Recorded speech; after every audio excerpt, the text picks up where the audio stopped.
Saudações! Essa é uma videoaula de análise de poesia.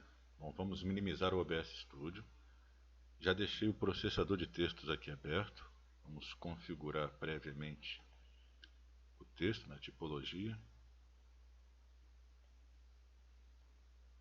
Vou digitar aqui o título dessa poesia. Vamos colocar assim: Num piscar de olhos. Esse é o título. Vamos negritar esse título. Formatar o texto, aumentar um pouco o tamanho da fonte,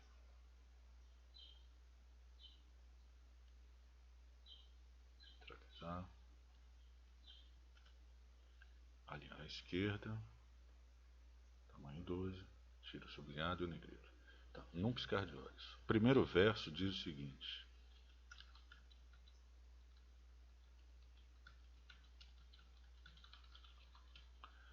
se a velocidade da luz é constante. Bom, qual é a velocidade da luz? A luz viaja a uma velocidade de 300.000 quilômetros por segundo. Professor, posso escrever isso de outra forma? Claro que pode. Você poderia escrever, por exemplo, assim: 3 vezes 10 à quinta. Poderia escrever assim. Pode escrever de várias outras formas, né? 3 vezes 10 à quinta. Então, essa é a velocidade da luz, aproximadamente. 300.000 quilômetros por segundo. É uma velocidade invariável. Essa velocidade não se modifica, certo?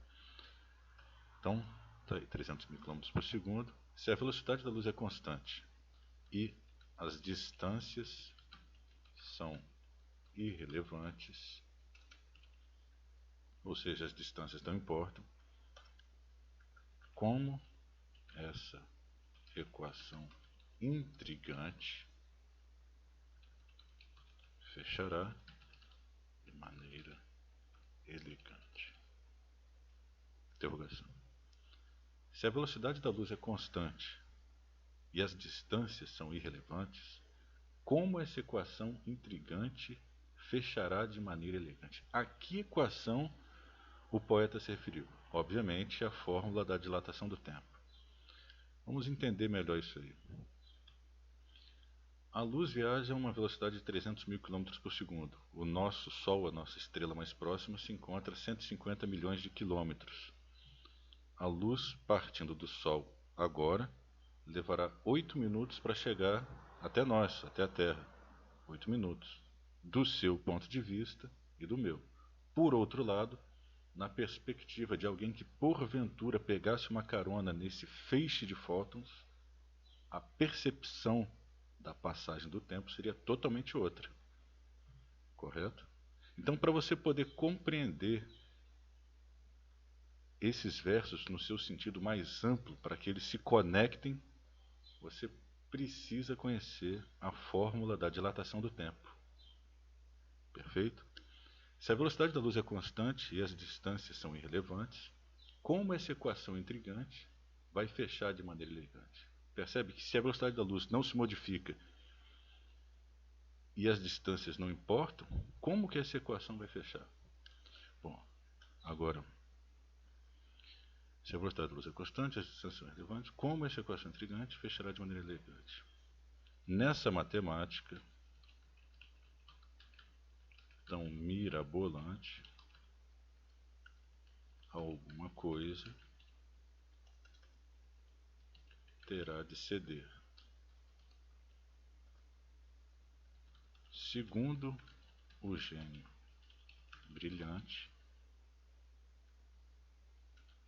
é o espaço-tempo que há de perder. Então, nessa matemática tão mirabolante, alguma coisa terá de ceder. Nesse verso,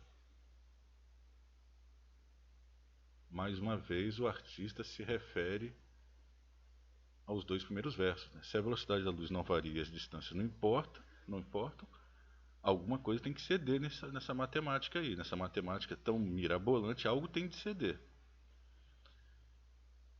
Segundo o gênio brilhante, mas que gênio é esse? A quem o poeta se referiu? Quem é essa mente brilhante?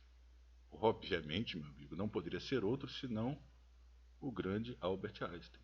Segundo o gênio brilhante, é o espaço-tempo que há de perder.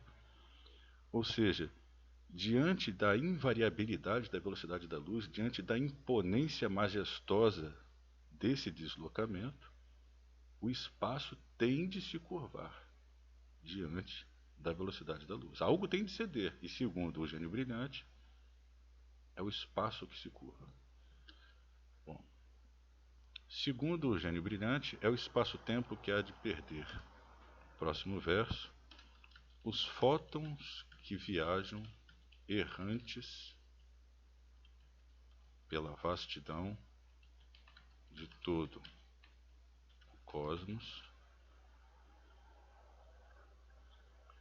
Os fótons que viajam errantes pela vastidão de todo o cosmos, na fala do mestre, dos mestres,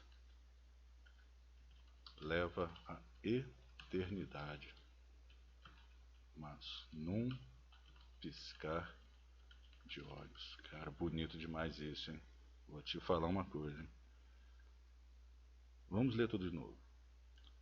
Se a velocidade da luz é constante e as distâncias são irrelevantes, como essa equação intrigante fechará de maneira elegante? Como essa equação intrigante fechará de maneira elegante? É uma indagação. Nessa matemática tão mirabolante, alguma coisa terá de ceder. Nesse cabo de guerra, alguma coisa tem de ceder. Segundo o gênio brilhante, é o espaço-tempo que há de perder. Os fótons que viajam errantes pela vastidão de todo o cosmos, na fala do mestre dos mestres, leva à eternidade, mas num piscar de olhos. Bom, o que o autor está nos dizendo, ele está se referindo, está fazendo menção à relatividade, meu amigo. A relatividade que foi, né, teorizada pelo grande Albert Einstein. São palavras tão belas, palavras de tão rara beleza, que é difícil acreditar que um homem de carne e osso poderia proferi-las ou escrevê-las se não estivesse inspirado pela própria essência do universo, pelo próprio poder criador do cosmos. Os fótons que viajam errantes pela vastidão de todo o cosmos, na fala do mestre dos mestres, leva à eternidade, mas num piscar de olhos. Porque do ponto de vista do observador, essa passagem de tempo é uma. Mas na perspectiva de alguém que porventura degustasse tamanho avanço tecnológico, essa percepção seria completamente outra. E você constata isso matematicamente quando você se põe a calcular, utilizando a fórmula da dilatação do tempo. Bom, mas como essa é uma aula de análise de poesia, eu não vou me aprofundar, eu não vou curto-circuitar a mente dos meus ouvintes com esse emaranhado de cálculos, pelo menos não por enquanto.